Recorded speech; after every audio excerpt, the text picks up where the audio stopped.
মুসলমান, সেই দেশে ইসকন নামের একটা সংগঠন, যাদের সনাতন ধর্ম নামে যারা পরিচয় দেয় হিন্দু ধর্ম, আমরা তাদেরকে সর্বোচ্চ সরকার বাহাদুর তাদেরকে নিরাপত্তা দিয়ে আসছে। তারপরেও তারা তাদের বিভিন্ন মন্দিরে যাতে কোনো অঘটন ঘটতে না পারে 5 তারিখের পরে, এবং দেশের সাম্প্রতিক বিভিন্ন ঘটনা ঘটলে আমরা তাদেরকে নিজের ভাইয়ের মতো পাহারা দিচ্ছি। তারা আমাদের উপর একের পর এক দেশকে অস্থিতিশীল করার জন্য, মুসলমানদেরকে অস্থিতিশীল করার জন্য একের পর এক ন্যাক্কারজনক ঘটনা ঘটিয়ে যাচ্ছে। আওয়ামী লীগ আমাদেরকে, ইসলামকে, কোরআনকে দামিয়ে দেওয়ার জন্য তারা অনেক চেষ্টা করেছিল, কিন্তু তাদের চেষ্টা বৃথা হয়েছে। আপনারা জানেন যে যতই ষড়যন্ত্র করুক না কেন, আল্লাহ রাব্বুল আলামিন যে চক্রান্তে ধ্বংস করে দিচ্ছে, এই চক্রান্তের মধ্যে যতই দুঃসর চক্রান্ত করবে নস্যাৎ হয়ে যাবে। ঠিক কিনা বলেন? আল্লাহর জমিনে সকল প্রকার জুলুম নির্যাতনের মূলচ্ছেদ করে আল কোরআন এবং আল হাদিসের আলোকে ব্যক্তিত্বের সুদূরবন ইসলামী সমাজ গড়ে তোলার জন্য আমরা সবাই এক কিনা বলেন? এই স্বৈরাচারের দোসররা এক সময় আসছে ছাত্রদের কাজে ভর করে, আরেকবার আসছে রিক্সা শ্রমিকদের উপর ভর করে, এখন আসছে ইসকনের উপর ভর করে। সম্মানিত তৌহিদি জনতা, 5 তারিখ ছাত্র জনতার বিপ্লবের পর তারা একটি প্রতি বিপ্লব ঘটাতে চেয়েছে, কিন্তু এই দেশে আর কোনো প্রতি বিপ্লব হবে না। যদি কোনো প্রতি বিপ্লব হয়, সেই বিপ্লবই হবে ইসলামের বিপ্লব। ভারত সরকারকে জানিয়ে দিতে চাই, এটা ভারত নয়, এটা হচ্ছে বাংলাদেশ, এটা হচ্ছে মুসলমানের বাংলাদেশ। আমার ভারতে আমার মুসলমানরা যেভাবে নির্যাতিত হয়, কিন্তু আমার বাংলাদেশে হিন্দুরা আজকে জামার আদর পাচ্ছে। আজকে এই সুযোগ পেয়ে ইসকন কিন্তু হিন্দুদের কোনো সংগঠন নয়, ইসকন হচ্ছে ইহুদিদের একটি সংগঠন। আজকে এই সংগঠনকে যেভাবে বাংলাদেশের মধ্যে, যেভাবে তৌহিদি জনতার মধ্যে বিভ্রান্তি সৃষ্টি করছে, আমরা দেখতে পাচ্ছি যে এই সংগঠনটি একের পর এক মুসলমানদের মধ্যে হামলা করে বিভ্রান্তি সৃষ্টি করার চেষ্টা করছে। আমরা মুসলমান শান্তিপ্রিয় জাতি, আমরা ইসকনের সেই দোসরদেরকে জানাই দিতে চাই, যাদের সহযোগিতায় তোমরা বাংলাদেশে এতগুলো এগিয়ে গিয়েছো, তোমাদের দোসররা এই বাংলাদেশে থাকতে পারে নাই। জোরে বলেন ঠিক না বেটি? তোমাদের যারা মদত দিয়েছে, শুধু আমাদেরকে ডাকছে আমাদের সাথে হেলা হবে, যখন আমরা মাঠে নামছি তোমাদেরকে পিলার আর মাঠে পাই না। সুতরাং তোমাদেরকে বুঝতে হবে, এই দেশে তোমাদের দোসর যারা, তোমাদের মদতদাতা যারা, এরা এই দেশে থাকতে পারে নাই। মুসলমানদের শরীরে আক্রমণ করে বাংলার জমিনে তোমাদের ঠাঁই হবে না। মুসলমানের কলিজায় আগুন দিয়েছো, মসজিদে আক্রমণ করেছো, আমার ভাই শহীদ করেছো, আর একটা কদম সামনে বাড়লে বাংলার জমিন থেকে তোমাদেরকে উৎখাত হতে হবে। দেশের বিভিন্ন রাষ্ট্রে তোমাদেরকে নিষিদ্ধ করা হয়েছে।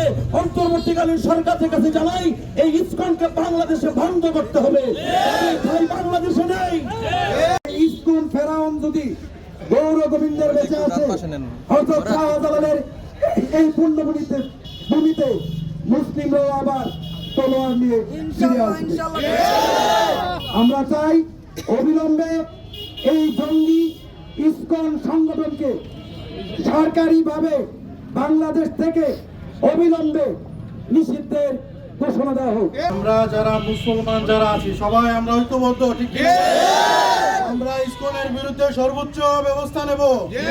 আমরা একত্রিতভাবে সবাই সম্মিলিতভাবে আমরা নবীনগরটাকে শান্তিভাবে এবং শান্তিপ্রিয়ভাবে আমরা আন্দোলন করব, এবং একত্রিতভাবে সবাই একসাথে আমরা আন্দোলন চালিয়ে যাবো ইনশাআল্লাহ। আসসালামু আলাইকুম। সাহেব শাহাদত বরণ করেছেন।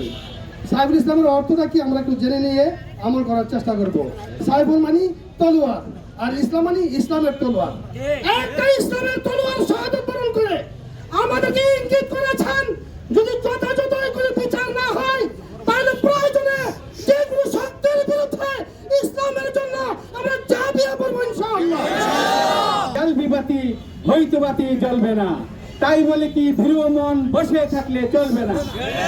ইসলাম জিন্দা হতে হে হার কা বলা কি ভাব। সম্মানিত উপস্থিতি তৌহিদি জনতা, আমরা যে এখানে উপস্থিত হয়েছি এটা জানার আর বাকি নাই। আমাদের এক ভাই সাইফুল ইসলাম আলিফ ভাইকে ইসকন নামে এক সংগঠন তাকে নির্ভরভাবে সহায়তা প্রদান করছে। তাকে শহীদের রক্তের প্রত্যেকটা ভুটান ভূমিতে আমরা ইসলামকে প্রতিষ্ঠিত করবো ইনশাআল্লাহ। এই ইসলাম আম গাছ লাগিয়ে কেউ কি কাঁঠালের আশা করলে এই আশা কোনোদিন ফলবে না। ইসকন তৈরি করলো কে? ইসকন তৈরি করেছে ইসরাইল মুসাদ। ইসরাইল তৈরি করেছে ইসকন। সেই ইসকন কখনো শান্তিপ্রিয় মুসলমানের পক্ষে কাজ করতে পারে না।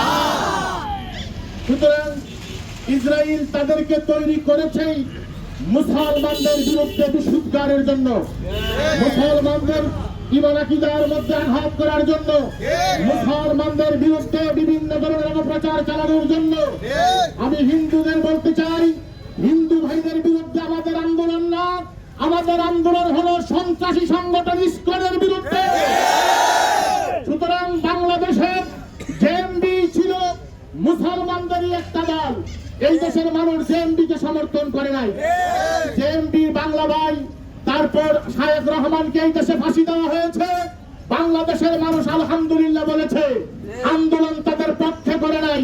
হিন্দু ভাইদেরকে বলবো, আপনারা আমাদের সাথে একাত্মতা ঘোষণা করুন।